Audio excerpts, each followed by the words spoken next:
Ladies and gentlemen, I want you to imagine for just a moment that you're being shipped off to war. You're in your uniform and your fatigues, ready to go into combat. You've got your trusty rifle with you because, of course, every soldier with you has a gun. Except one. There's one soldier who fights with a claymore, a longbow, and some Scottish bagpipes. Hello! Welcome to Brain Spill, the laziest show on the internet. My name is Tank, and we are talking about a man today who doesn't use a gun, normally. As a matter of fact, he uses some more unconventional weapons. He's a pretty mad bastard, and that very well suits the man, because his name was commonly referred to as Mad Jack. If you had every single person ever to exist line up in a row, from the least crazy to the most crazy person that you've ever met, the man we're talking about today is pretty high up on that list of mad people. The same could be said if you lined up every single person ever to have existed, except instead of mad people, this was an order of the people with the biggest balls. He would still be near the top of that list. Today we're talking about a man called John Malcolm Thorpe Fleming Churchill, or more fittingly known as Mad Jack. He was a British officer in the Second World War and was best known for his unconventional choice of weapons. He decided to opt for a long sword and a bow and arrow, and bagpipes, in a war where they had guns, tanks, airplanes, you get the idea. However, his reasoning to choose these instead of conventional weapons, in his opinion, was of proper form, and he was quoted as saying the following: "Any officer who goes into action without his sword is improperly dressed." Now, if any normal soldier decided to turn up to the battlefield with a sword, he would probably get laughed at. However, Mad Jack did his own thing, and you've got to respect the guy, he really knows what he's doing. The proficiency to use these came from his upbringing, where he had extensive time to learn to play the bagpipes while with his regiment under the tutorship of the Pipe Major of the Cameron Highlanders, even coming second place in the Aldershot tattoo piping competition. He was also very skilled with a bow and arrow and even represented Britain in the World Archery Championships in 1939. He did a lot of this during his time training at the Royal Military Academy in Sandhurst in 1926, graduating at just 20 years old, ready for whatever the world would throw at him. Following this would be 10 years of relative peacetime before the Second World War broke out, and peace was not something which Mad Jack was really accustomed with. He was more the fighting type, so his boredom got the better of him and he went about on his merry way to do many adventurous things. He decided to go on a more commercial venture for some time, and that was until Germany invaded Poland in 1939, and with that, Great Britain and France declared war on Germany. This was, as many people would say, the beginning of the Second World War.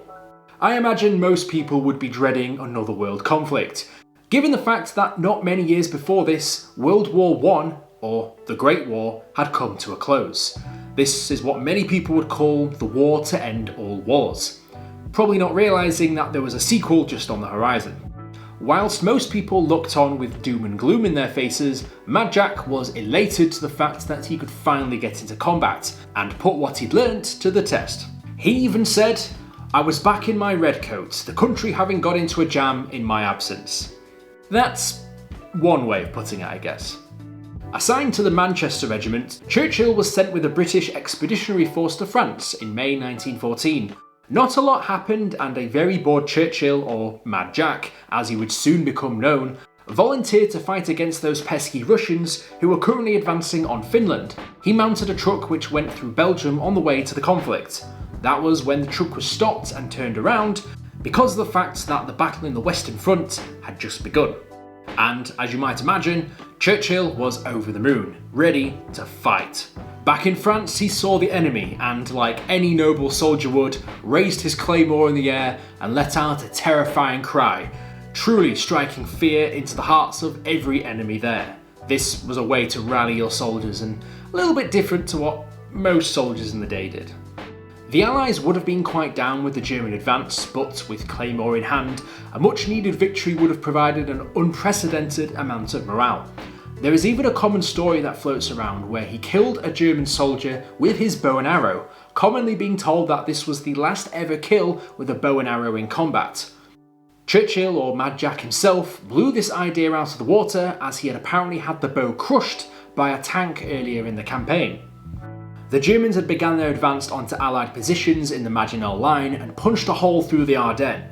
Whilst most of the Allies eventually retreated to Dunkirk, Mad Jack and a small group of hand-picked soldiers would conduct counter-offensive guerrilla operations against the Germans, brandishing his claymore and successfully intercepting the German advance. On one occasion, a fellow soldier noticed some dried blood on Mad Jack and suggested that he retreat due to the injuries he sustained. And Churchill's response to this was, "No, because I'm too tired."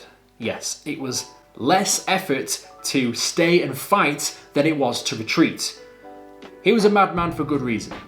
And, well, apparently he was so tired that it was even less work to have taken out a German machine gun fortification than it would have been if he'd just retreated.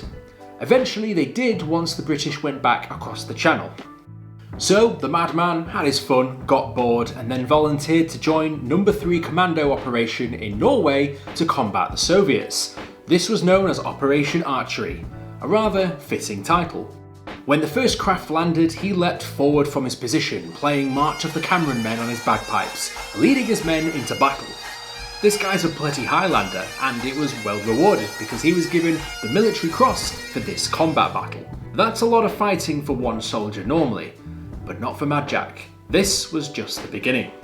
He joined the Allied campaign in Italy in 1943, and as you would have guessed by now, still being equipped by his trusty bow, claymore and bagpipes to boot, he was part of the landings in Salerno, leading 2 Commando at capturing a German observation post in the dead of night.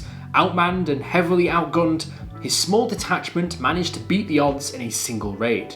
An unprecedented number, but to be honest, if a crazy man swinging a sword rocked up to your position, you would have probably heard him out.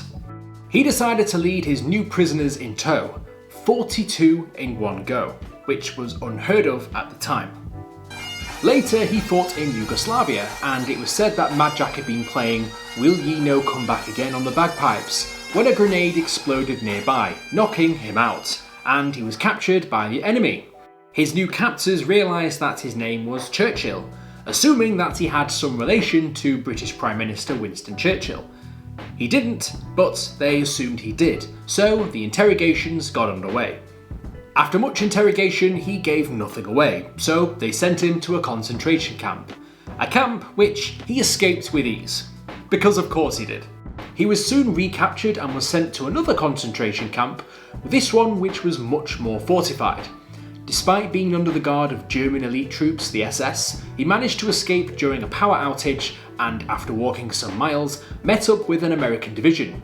By this point, however, the war in Europe was basically over. Germany had just capitulated and the Allies had pretty much taken over, which wasn't great for Mad Jack because the war he was in had just finished and he was still eager to get into the fight.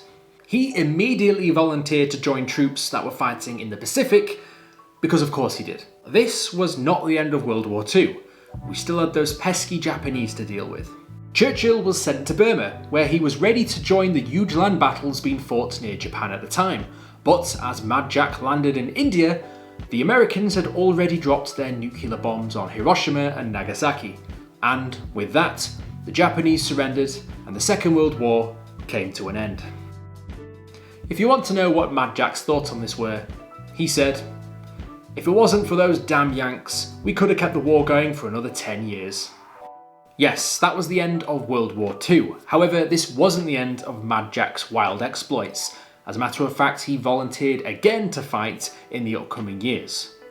He had the opportunity to fight against Arab forces who fought against the Jews in what would soon become Israel. And yes, you know which man was involved when it came to enlisting whenever there was combat involved.